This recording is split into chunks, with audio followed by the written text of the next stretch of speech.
So hello and welcome back everyone to this another beautiful सा video. आज के video में हम लोग करेंगे lesson 7 non corporate entities. Non corporate entities का मतलब होता है जो कि कॉर्पोरेट एंटिटीज नहीं है, जैसे कि कंपनी नहीं है, जो कि रजिस्टर्ड नहीं है अंडर द कंपनीज एक्ट 2013, लेकिन वो लोग एक प्रकार के एंटिटी है, एक प्रकार का बिजनेस स्ट्रक्चर है। तो वो कौन से एंटिटीज है जो हम लोग इस चैप्टर में देखने वाले? सबसे पहला सोल प्रॉपर्टीशिप, उसके बाद partnership, then trust, Hindu undivided family, sole proprietorship, partnership, trust, Hindu undivided family, multi state cooperative society, society and mega firm. ये हम लोग देखने वाले इस चैप्टर में से। इस चैप्टर में क्वेश्चन बन सकता है, आपको बहुत ध्यान से कर लेना। चैप्टर अगर मैं बताऊं कि कितना टफ है ये चैप्टर बहुत ज़्यादा इजी है। पार्टनरशिप के बारे में अगर मैं आपको बताऊं, पार्टनरशिप के बारे में अगर मैं आपको बताऊं तो पार्टनरशिप जो है वो आया है इंडियन पार्टनरशिप एक्ट 1932 से। ठीक है, समझे? इंडियन पार्टनरशिप एक्ट 1932 से। अब इसमें एक लिमिट भी है कि यहाँ पे पार्टनर्स कितने हो सकते हैं। यहाँ पे पार्टनर्स कितने हो सकते हैं, एक मिनिमम नंबर ऑफ पार्टनर रहेगा, एक मैक्सिमम नंबर ऑफ पार्टनर रहेगा कि मिनिमम इतना, मैक्सिमम इतना, उतना। मिनिमम पार्टनर 2, मैक्सिमम जो है 50। समझ में आ रहा है? हाँ जी, कोई दिक्कत वाली बात नहीं है। ओके, तो यहाँ पर एक बार मार्क करवा लेता हूँ मैं फटाफट। यहाँ पे रहेगा कहीं पे, partnership firm in India are governed by the Indian partnership act 1932। Maximum number of partners in partnership firm can be 50 partners and the profit and loss are shared in manner as agreed in the partnership deed। जब भी आप partnership firm खोलोगे उसमें आप एक partnership deed, partnership agreement कहते हैं हम लोग इसको, partnership agreement, partnership deed sign करोगे। वहां पर आप बताओगे कि आपका प्रॉफिट शेयरिंग रेशियो क्या रहेगा, कौन लेगा कितना परसेंटेज, कौन इस फर्म में कितना कैपिटल लाएगा, वो भी आप एक्सप्लेन करोगे आपके पार्टनरशिप जो है पार्टनरशिप डीड में। समझ में आ रहा है? पार्टनरशिप डीड में क्या क्या एक्सप्लेन करोगे, कौन कितना परसेंटेज लाएगा, कौन कितना परसेंटेज लाने वाला है। ठीक है, कहाँ पे परसेंटेज लाने वाला है, मतलब कैपिटल इन्वेस्ट करने वाला है। ठीक है, तो partnership business therefore usually grows out of the need for expansion of business with more capital, better supervision and control, division of work and spreading of risk. आप मोर पार्टनर्स तब घुसाओगे जब आपको कैपिटल ज़्यादा लगेगा। पार्टनर्स आएगा तो capital लेकर आएगा, फिर वो काम भी शेयर हो जाएगा, सुपरविजन भी शेयर हो जाएगा, कैपिटल भी शेयर हो जाएगा, कंट्रोल, डिवीजन, वर्क, ये सब शेयर हो जाएंगे। तो ये एक बेनिफिट होता है पार्टनरशिप का। क्या ये समझ में आ रहा है?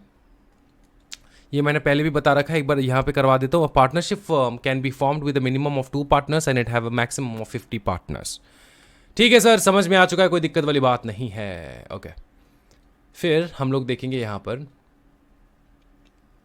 कुछ डेफिनेशंस है पार्टनरशिप एक्ट में, जैसे कि एक्ट ऑफ अ फर्म का मतलब क्या होता है, पार्टनरशिप का मतलब क्या होता है। Okay, act of a firm means any act और omission by all partners. Act of a firm मतलब आपका पार्टनरशिप फर्म है, एक्ट मतलब कार्य, वो कंपनीज एक्ट वाला एक्ट नहीं, वो एक्ट कैपिटल ए से होता है, ये छोटा ए है, ये है कार्य। आपने कुछ कार्य किया या फिर जो करना था वो आपने नहीं किया, वो भी एक्ट के अंदर आता है। ओमिशन, ओमिशन मतलब जो आपको कार्य करना था वो आपने नहीं किया, वो भी आता है। और जो आपने कार्य किया वो तो आएगा ही, एक्ट ऑफ अ फर्म। ठीक है, बाय एनी और ऑल पार्टनर्स, किसी भी ने गलती किया तो सबके ऊपर जाएगा, क्योंकि ये लिमिटेड लाइबिलिटी पार्टनरशिप नहीं है, ये ध्यान में रहे। पार्टनरशिप अलग होता है, लिमिटेड लाइबिलिटी पार्टनरशिप अलग होता है। लिमिटेड लाइबिलिटी पार्टनरशिप कहीं हद तक कंपनी जैसा होता है, कंपनी एंड पार्टनरशिप का मिश्रण होता है, मिक्स होता है, एंड पार्टनरशिप कंप्लीटली अलग होता है। ठीक है, by all partners of the firm which give rights to right enforceable by or against the firm. ठीक है, तो अगर एक्ट ऑफ अ फर्म मैंने कहा कि उस फर्म ने ऐसा किया, इसका मतलब ये है, अगर मैंने कहा कि एक्ट ऑफ अ फर्म, अगर मैंने कहा कि उस फर्म ने ऐसा किया, इसका मतलब है कि उस फर्म के सारे पार्टनर्स ने इस प्रकार का काम किया है। ध्यान रहे, फर्म मत बंदा है, ठीक है, जो अग्री कर रहा है कि हाँ मैं प्रॉफिट शेयरिंग इसके साथ शेयर करने वाला हूँ, तो ये पार्टनर बन जाएगा। ऑब्वियसली ऐसे तो आपको प्रॉफिट शेयर नहीं करेगा, आप ऑब्वियसली कैपिटल लाओगे फर्म में, फिर आप काम देखोगे, तब जाके आपको मिलेगा ना। Okay, as per section 7 of the Indian Partnership Act 1932, where no provisions is made by contract between the partners for the duration of their partnership or for the determination of their partnership, the partnership is a at will मतलब, eight will मतलब, हाँ जी बताओ ना। उसका duration वगैरह कुछ लिखा नहीं है कि कितने टाइम के लिए पार्टनर बनेगा, कितने टाइम के लिए वो यहाँ पर है, उसका ड्यूरेशन वगैरह कोई लिमिट नहीं दिया गया है, समझ में आ रहा है। तो वो बन जाता है पार्टनरशिप एट विल।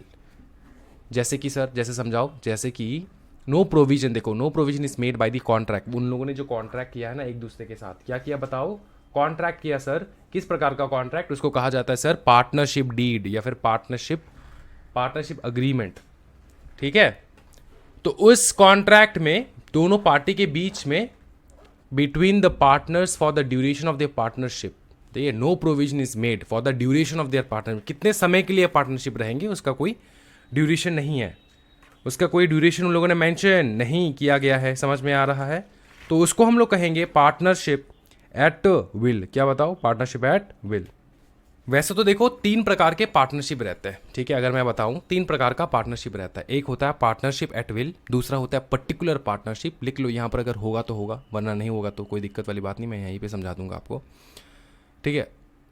ओ यहाँ पे है देखो, in a particular particular particular particular adventures और अंडरटेकिंग, ठीक है, ये भी एक प्रकार का पार्टनरशिप है, ठीक है। पार्टनर पर्टिकुलर पार्टनरशिप, फिर है partnership for a fix duration, ये है पार्टनरशिप एट विल, ये है पार्टनरशिप एट विल, ठीक है। इसको कहा जाता है पर्टिकुलर पार्टनरशिप, ठीक है, ये दूसरा पॉइंट है। ये पहला पॉइंट पार्टनरशिप एट विल, दूसरा है पर्टिकुलर पार्टनरशिप, तीसरा और एक होता है जिस जो हम लोग कहते हैं partnership for a fix duration, partnership for a fixed. तो पार्टनरशिप एट विल तो समझ में आ चुका है, ठीक है। पर्टिकुलर पार्टनरशिप मतलब क्या होता है सर, पर्टिकुलर पार्टनरशिप मतलब क्या होता है सर, समझा दो। पर्टिकुलर पार्टनरशिप का मतलब होता है कि partnership which has a fixed purpose और अ फिक्स्ड ड्यूरेशन, उसमें फिक्स्ड, पर्टिकुलर है ना, पर्टिकुलर मतलब फिक्स्ड पर्पस है कि क्यों पार्टनरशिप वो लोग कर रहे हैं, एंड उसका ड्यूरेशन भी है, जैसे वो कंप्लीट हो जाएगा पार्टनरशिप भी जो है वो एग्जॉस्ट हो जाएगा, पार्टनरशिप फिर वो पार्टनरशिप फर्म रहेगा नहीं, समझ में आ रहा है, क्योंकि उनका जो है एक फिक्स्ड रीजन के कारण उन लोगों ने पार्टनरशिप फर्म जो है खोला था, फिर वो जैसे ही अचीव हो जाए फिर वो बंद कर देते हैं पार्टनरशिप फर्म को, समझ में आ रहा है। तो उसको कहा जाता है partnership which has a fix purpose और a fix duration partnership that is particular partnership. और partnership for a fix duration का मतलब क्या होता है, it is a type of partnership which durations are fixed. ये फिक्स ड्यूरेशन जो है ना यहाँ पे एक्स्ट्रा मेंशन नहीं है, लेकिन ये थर्ड प्रकार का पार्टनरशिप है जहां पर उसका ड्यूरेशन फिक्स्ड रहता है। और तो सर एक बात बताओ, फिक्स ड्यूरेशन और पर्टिकुलर एडवेंचर और अंडरटेकिंग का क्या है, इसमें डिफरेंस क्या रहा। तो पर्टिकुलर पार्टनरशिप और फिक्स्ड ड्यूरेशन पार्टनरशिप का डिफरेंस ये है कि फिक्स ड्यूरेशन पार्टनरशिप का कोई ऐसे पर्टिकुलर जो है मोटो नहीं है कि चलो इसी प्रोजेक्ट के लिए हम लोग फॉर्म कर रहे हैं, इनका एक ड्यूरेशन रहेगा जो हाईलाइट किया जाता है कि इस ड्यूरेशन के अंदर हम लोग पार्टनरशिप फर्म रहेंगे, उसके बाद जो है बंद कर देंगे। और इसका हाईलाइट ये रहता है पर्टिकुलर पार्टनरशिप, ये पर्टिकुलर प्रोजेक्ट्स के लिए बनाया जाता है, ठीक है। और हालांकि ये प्रोजेक्ट्स है इसलिए इसमें एक ड्यूरेशन भी रहेगा, समझ में आ रहा है ना। तो ये है बात, समझ में आ चुका है, हाँ जी। फिर होल्डिंग आउट का मतलब क्या होता है, होल्डिंग आउट का मतलब कोई भी बंदा अगर बता रहा है कि मैं पार्टनर हूँ इस फर्म का, वो अपने आप को रिप्रेजेंट कर रहा है कि मैं उस फर्म का पार्टनर हूँ, वो है नहीं, वो नहीं है पार्टनर, लेकिन वो बता रहा है सबको, वो किसी के साथ कॉन्ट्रैक्ट भी कर रहा है कि मैं उस फर्म का पार्टनर हूँ, मैं उस फर्म के बिहाफ पे आपके साथ कॉन्ट्रैक्ट कर रहा हूँ, लेकिन वो है नहीं असल में, लेकिन फिर भी हम लोग उसको कर्म के ऊपर केस कर रहा है, अब तेरे ऊपर लगेगा सब चीज। Holding out, any person who by word spoken or written or by conduct represent himself, वो रिप्रेजेंट कर रहा है हिमसेल्फ और unknowingly permits himself to be represented to be a partner in a firm is liable as a partner in that firm to anyone who has on the faith of any such representation give and credit to the firm, whether the person representing himself or represented to the partner does or does not know that the representation has reached the person so giving credit। समझ में आ रहा है इसका मतलब क्या है sir, इसका सिंपल मतलब ये है, मैं अगर आपको समझाऊं, ठीक है। ये है राम एक पकड़ लो बहुत अच्छा इन्वेस्टर है, ठीक है। और ये जो है ना, ये एक बंदा था जिसका नाम था श्याम। तो श्याम ऐसे रिप्रेजेंट कर रहा है अपने आप को कि वो उस फर्म का उस फर्म का, एक फर्म है ए लिमिटेड, सॉरी ए लिमिटेड तो नहीं होगा, फर्म है कंपनी तो नहीं होगा, हाँ पार्टनरशिप फर्म ऐसे आपको लिखना होगा, ठीक है। For example A Arun partnership firm, ठीक है। अब ये समझ में आ चुका है। अब होगा क्या, सुनो, अब क्या होगा कि ये जो श्याम है वो रिप्रेजेंट कर रहा है मैं अरुण का पार्टनर हूं, मैं अरुण के फर्म का पार्टनर हूं। तो ये बात जो है वो नोइंगली बता रहा है या फिर अननोइंगली भी बता सकता है। Knowingly himself, knowingly or knowingly permits himself to be represented, ठीक है, टू बी अ पार्टनर, समझ में आ रहा है, to be a partner of the firm is liable to be partner of the firm to anyone who has on the faith of such representation। तो राम को पता है कि चलो ठीक है ये बंदा अच्छा है, श्याम अच्छा है, तो उसने बताया कि मैं पार्टनर हूँ अरुण पीएफ का, तो आप एक काम करो उनको क्रेडिट जो है दे दो, क्रेडिट मतलब कुछ पैसा दे दो या फिर कुछ भी, ठीक है ना। तो इस प्रकार से राम ने इस फर्म को जो है ना बहुत सारा क्रेडिट दे रखा है। अब ये बंदा पार्टनर नहीं है लेकिन वो ऐसा बोल रहा है कि वो पार्टनर है, knowingly permits himself, ठीक है, to be represented by partner is liable to a partner of that firm. तो हम लोग मान के चलेंगे अगर कोई कुछ भी अगेंस्ट में हुआ, इसको बाद में पता चले, ठीक है, इसको बाद में पता चले, राम को बाद में पता चले कि ये पार्टनर तो है नहीं इस फर्म का और उसने क्रेडिट इतना सारा दे रखा है इस फर्म को, तो अगर ये केस कोर्ट में भी गया हम लोग इस चीज को मानेंगे कि ये पार्टनर है उस फर्म का, ये पार्टनर है उस फर्म का, तो मतलब हम लोग इसको भी लायबल करवा देंगे, इसको भी हम लोग धर पकड़ लेंगे कि भैया हम लोग तो मान के चलेंगे तू पार्टनर ही है उस। समझ में आ चुका है, कोई दिक्कत वाली बात नहीं है सर, बहुत बवाल। फिर देखो, where after a partner's death, अगर पार्टनर डेथ के बाद, ठीक है, the business is continued the old name, the continued use of the name of the deceased partner, name of such partner shall not of itself make his legal representation or is estate liable for any act of the firm done after his death, ठीक है। तो वो partnership में क्या होता है ना, आपका पूरा फैमिली को लेकर टान आ जाता है। ये एलएलपी नहीं है, एलएलपी में क्या होता है, पार्टनर खुद प्राइवेटली लायबल नहीं रहेगा कुछ किसी भी चीज़ के लिए। फॉर एग्जाम्पल आपने कुछ प्रोजेक्ट, आपका कुछ भी घाटा हुआ, किसी भी प्रोजेक्ट में आपका घाटा हुआ, आप एक पार्टनरशिप फर्म हो, सिर्फ एलएलपी नहीं हो, आप एक पार्टनरशिप फर्म हो, आपका किसी भी चीज में आपका घाटा हुआ है तो क्या होगा पता है, आप पर्सनली लायबल होगा, आपका घर बार बेच कर उस घाटे को हम लोग जो है पे करने की कोशिश करेंगे। समझे, समझ में आ रहा है समझ में, हाँ इस बात का ध्यान रहे, ठीक है, पर्सनली आपको लायबल करेंगे।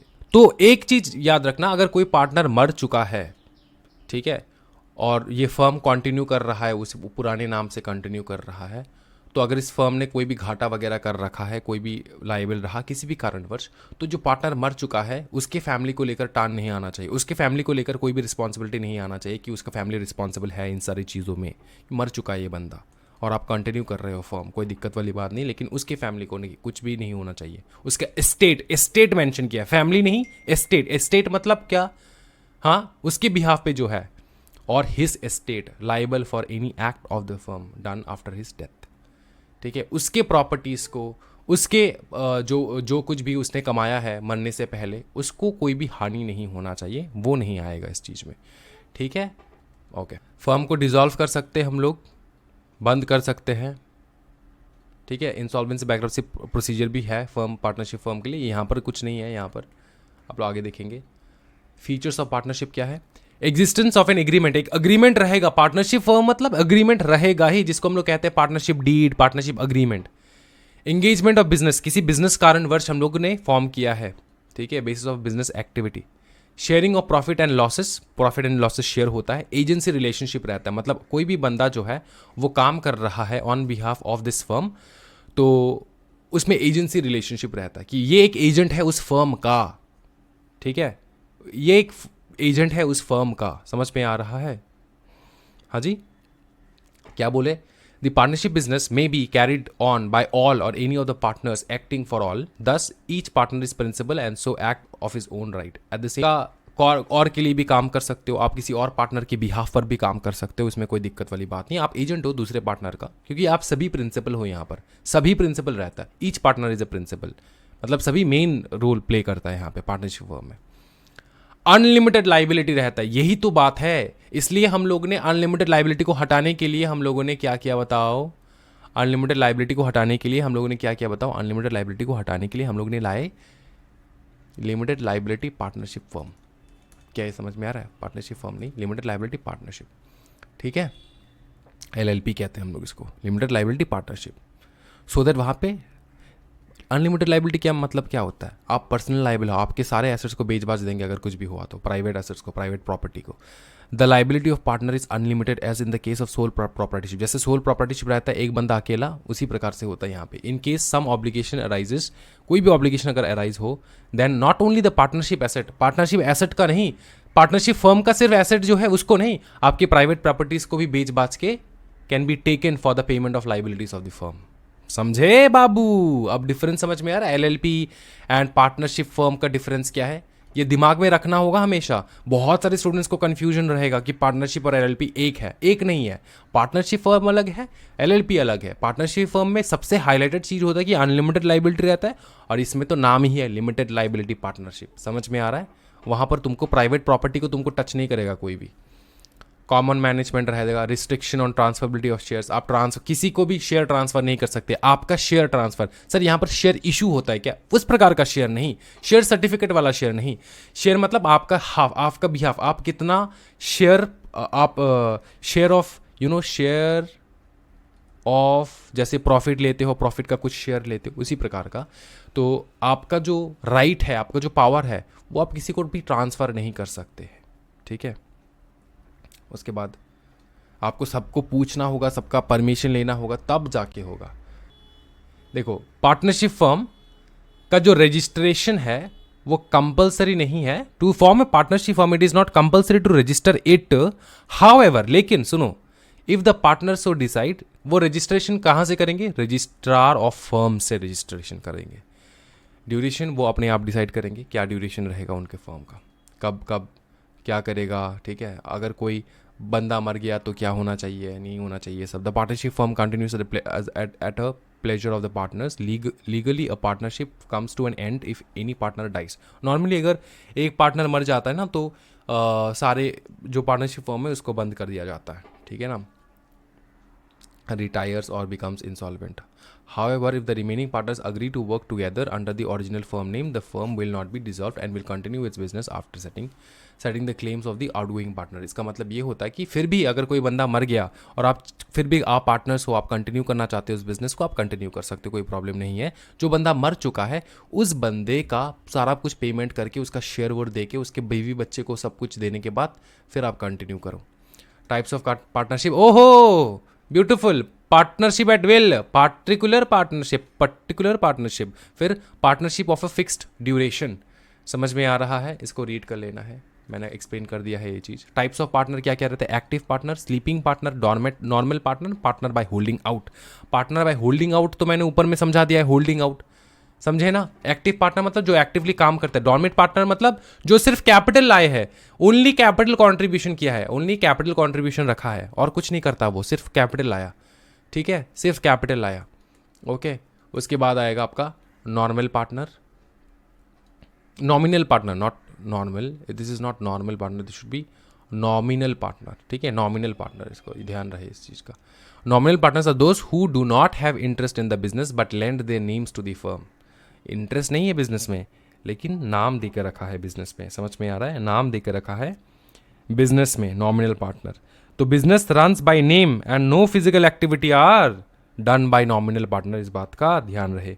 पार्टनर्स बाय होल्डिंग आउट मतलब not actual partner, only for paying debts, ठीक है? एक्चुअली पार्टनर नहीं है, एक्चुअली तो पार्टनर ये है ही नहीं, ठीक है? लेकिन इनके कारणवश जो है पार्टनर्स बाय होल्डिंग आउट वो डेट्स पेमेंट करते हैं, ठीक है? एक्चुअल तो पार्टनर है नहीं, नॉर्मली ये they are not the partners of the firm. ये सिर्फ पार्टनर्स बाय होल्डिंग अप, वो वही पार्टनर्स है जो डेट के समय, अगर कोई डेट वगैरह है तो वो पेमेंट किया जाता है by this partners by holding out. क्यों? क्योंकि ये पूरा एक्सप्लेनेशन मैंने आपको बता रखा है, क्योंकि नोइंगली अननोइंगली ने इस पार्टनर बाय होल्डिंग आउट ने अपने आप को रिप्रेजेंट किया as a partner of the firm, तो डेट की पेमेंट भी आपको करना ही होगा। If a partner by his word or conduct holds out to another that he is a partner, he will be prevented from denying that he is not a partner. Company के firm में कोई भी date वगैरह है, ठीक है, payment करना है, सारे पार्टनर्स एक साथ आएंगे और जिस बंदे ने बताया कि मैं भी पार्टनर हूँ, हालांकि वो है नहीं, उसको भी प्रेजेंट रहना होगा पेमेंट के वक्त, तुमको भी करना होगा पेमेंट भाई मेरे। तो क्या है यहाँ पे, not actual partner only for paying debts, इस बात का ध्यान रहे। माइनर पार्टनर है, minor can not be a partner according to the Indian contractor, but he can be admitted to get the benefits of the partners given their consent. He will share the profit equally but his liability will be limited in case of loss. इसका liability अगर minor है partner तो liability कम रहेगा, limited liability रहेगा, profit जो है equal share में वो ले सकता है, कोई दिक्कत वाली बात नहीं है। कब, अगर सारे पार्टनर्स अग्री किए तो। नॉर्मली माइनर पार्टनर नहीं बनता, लेकिन अगर पार्टनर्स अग्री करे तो कर सकता है, ठीक है। कौन, A minor is a person who has not attained the age of 18 years.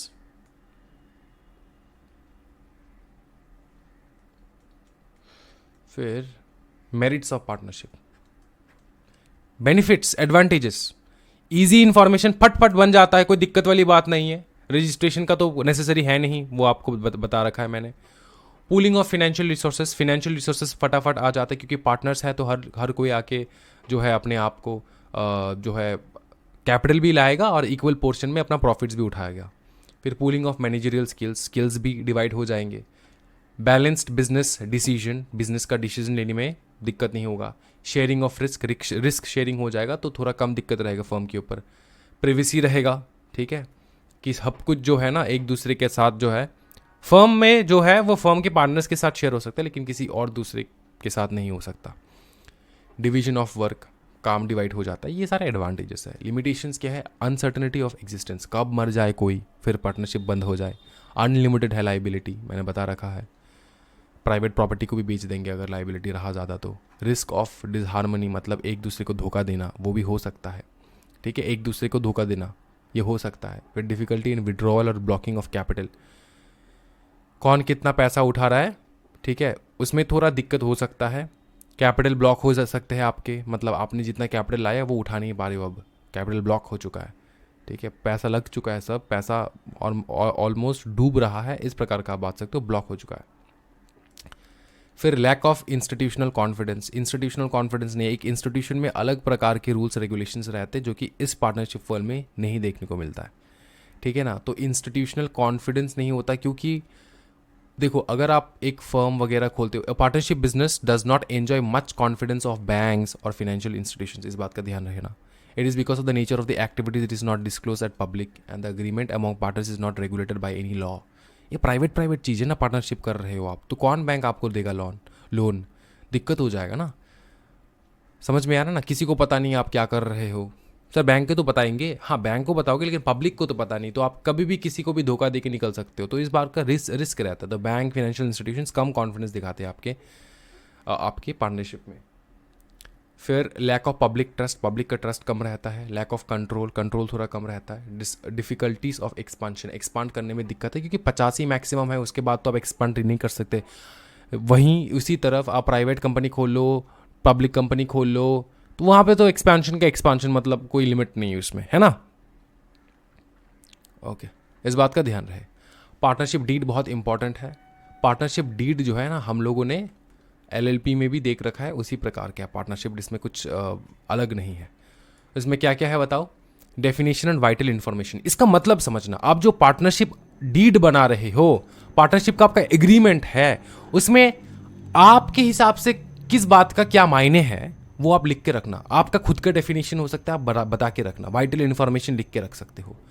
Partnership के ड्यूरेशन लिख के रखेंगे। इन्वेस्टमेंट कौन कितना लाएगा वो भी पार्टनरशिप डीड में लिखा रहेगा। अकाउंटिंग कौन करेगा वो भी। ड्यूटीज़ क्या रहेंगे, किसके पास कितना पावर, ऑब्लिगेशंस, ड्यूटीज़ किसका है, क्या पावर है, ऑब्लिगेशन, ये सब कुछ पार्टनरशिप डीड में लिखा होगा। प्रॉफिट कौन कितना लेगा, रेशियो क्या रहेगा, विड्रॉवल कब हम लोग उठा सकते हैं, कब नहीं उठा सकते, ये सब कुछ। मरने के बाद क्या होगा नहीं होगा वो सब भी, ठीक है। Admission retirement of a partner, एक बंदा अगर आपको लेकर आना है पार्टनरशिप फर्म में तो उसका प्रोसीजर क्या रहेगा, या फिर एक बंदा अगर रिटायर हो रहा है तो उसका प्रोसीजर क्या रहेगा। पार्टनर को अगर निकालना चाहते हो आप, 5 पार्टनर्स हैं, इसमें से 4 पार्टनर्स जो है, एक पार्टनर्स इंडिविजुअल पार्टनर को निकालना चाहता है, अगर ऐसा भी है तो उसका भी एक्सपल्शन मतलब निकाल देना, तो वो भी आप लिख सकते हो कि कैसे निकाला जा सकता है। फिर banking and partnership fund, borrowings, ठीक है, मतलब पार्टनरशिप फंड्स तो समझ में आ चुका है, ठीक है ना, कि किसके नाम का जो है, देखो the funds held in the firm name will be placed in a bank account designated by the partners, किसका बैंक अकाउंट होगा उसके हिसाब से ही फंड जाएगा उस अकाउंट में। समझ में आया? The fund held in the firm name will be placed in a bank account designated by the partner जिस बैंक अकाउंट में बोलेंगे उस अकाउंट में जाएगा पैसा। तो पैसा कहाँ पे रहेगा ये भी पहले से आप लोग डिसाइड कर लोगे, कौन से अकाउंट में, किस अकाउंट में। बोरोइंग, अगर लोन वगैरह लेना है तो क्या उसका प्रोसीजर रहेगा। डिसोल्यूशन, अगर बंद कर देना है वो कैसा होगा। आर्बिट्रेशन, अगर आर्बिट्रेशन करवाना है आपको तो आर्बिट्रेशन कॉन्साइलेशन हम लोगों ने JIGL में कर रखा है, तो वो आई होप इट्स क्लियर, ठीक है ना। मतलब कोई डिस्प्यूट अगर हुआ तो आर्बिट्रेटर कौन बनेगा बीच में, कौन आके सोल्यूशन देगा वो, ठीक है, आर्बिट्रेशन। और डिसोल्यूशन मतलब तो बंद कर देना, कि इसका मेथड क्या रहेगा वो लोग डिसाइड करेंगे। ये बेनिफिट्स ऑफ पार्टनरशिप डीड है, ठीक है, इसको रीड कर लेना है अच्छे से। और रजिस्ट्रेशन प्रोसीजर जो है इसमें ज़्यादा कुछ है नहीं। देखो, application for partnership registration should include the following information. अब एप्लीकेशन भेजोगे, किसको भेजेंगे सर? रजिस्ट्रार ऑफ फर्म्स, पहले भी मैंने बता रखा है। क्या कह दोगे? नाम दोगे, पता दोगे, है ना, name of the place where business is carried on, फिर ये सारा चीज़। फिर every partner needs to verify and sign the application, ensure दैट आप लोगों ने फॉर्म 1 सबमिट कर रखा है एप्लीकेशन, ठीक है। ड्यूली फाइल एफिडेविट रहना पड़ेगा कि हाँ आप पार्टनर बनना चाहते हो। Certified copies of partnership deed रहेगा। प्रूफ ऑफ ओनरशिप रहेगा कि हाँ आप ओनर हो उस जगह का जहाँ पे आप बिजनेस कर रहे हो। Ownership of the place of business और द रेंटल लीज एग्रीमेंट, अगर आप रेंट पे ले रखे हो उस ऑफिस को तो वो भी देना होगा डिटेल। नो रजिस्ट्रेशन किया तो क्या होगा? अ partner can not file a suit in any court against the firm, ठीक है ना, अगर आपने रजिस्ट्रेशन नहीं करवाया। हालांकि रजिस्ट्रेशन उन्होंने बता रखा है कि ज़रूरी नहीं है, लेकिन अगर आपने नहीं किया तो आप इस फर्म के अगेंस्ट, इस नॉर्मल पब्लिक नहीं, खुद partner, a partner can not file a suit in any court against the firm और other partners for the enforcement of any right. आपका राइट ही नहीं रहेगा, तो इसलिए रजिस्ट्रेशन करवा लेना होगा। A right arising from a contract cannot be enforced in any court. Further, the firm or any of its partners cannot claim a set off. ठीक है, कोई भी सेट ऑफ नहीं हो सकता, कुछ भी नहीं, क्लेम वगैरह कुछ नहीं कर सकते आप, ठीक है, अगर आपका रजिस्ट्रेशन नहीं है तो। समझ में आ रहा है? इस बात का ध्यान रहे। सेट ऑफ का मतलब क्या होता है सर? सेट ऑफ का मतलब होता है आपने कुछ पैसा दिया, आप फर्म से कुछ पैसा लोगे, सेट ऑफ होना चाहिए, लेकिन सेट ऑफ नहीं हो रहा है यहाँ पे। Setting of and carry forward, ये याद आ रहा है ना, इनकम टैक्स में आपने देख रखा है, ठीक है। रजिस्ट्रेशन करवा लेना होगा अंडर इनकम टैक्स। फिर आ जाएगी हिंदू अनडिवाइडेड फैमिली, ये हम लोग नेक्स्ट क्लास करेंगे, हिंदू अनडिवाइडेड फैमिली, एंड उसके साथ हम लोग बहुत जल्दी इस चैप्टर्स को कंप्लीट करेंगे। बहुत इजी है, कुछ टफ वाला चीज़ नहीं है। मैं अगर बोलूँ तो हिंदू अनडिवाइडेड फैमिली थोड़ा खुद पे भी पढ़ के देखो, कुछ है नहीं इसमें मतलब बहुत ज़्यादा टफ। थोड़ा होमवर्क दे देता हूँ मैं, ट्राई करना, मैं करवा दूंगा नेक्स्ट क्लास, कोई ऐसा टेंशन वाली बात नहीं है। तो आज के वीडियो में इतने रखते भाई मेरे। Thank you so much everyone, happy learning guys, bye bye, take care of yourself.